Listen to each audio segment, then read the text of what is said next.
د کندوز په کوربه‌توب د وزلوبې له شور ځواک او د زرګون نندارچیانو په شتون کې په زړه پورې سیالۍ ترسره شوې.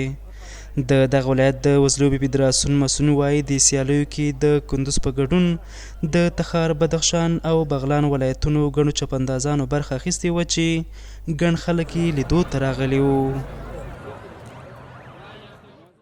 ان شاء الله تعالی د الله رضا ول خیر او د الله مهرباني و نو سکه کندوز ولایت خلکو ډیر ښه خاصونه مخېستې دي. ان شاء الله تعالی نظم هم د بوسکشي ډیر خوندور برابر د کندوز ولایت کې نسبت له نورو ولایتونو نو له خیر سره اسونه هم پریمانه خلکو اخیستې دي او چپندازان هم ماشاءالله هر ورځ له خیر سره لوبیږي نو کې د الله رضا ول خیر سره لیک لپاره مدګین خیر سره نیسي. بلخوا چپندازان د لوبې د ترسروي په برخه کې د وزلوبې فدراسیون مسؤلینو هڅې ستایي او خوښ دي چې د دې تاریخي لوبې مینوالو په شتون کې خپلې لوبې کوي.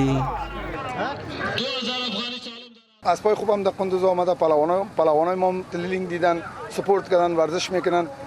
طبعا آمادگی خود داره. هر ولایت میخواد که ما کامیابی بیاریم. این مهم نیست که مثلا هر ولایت کامیاب شود. امیدواری ما هر شهروند افغانستان هر ولایت خودش میخواد که ما دولت خود کامیابی را بیاریم. ما امیدوار هستیم که ولایت کندوز کامیاب شود.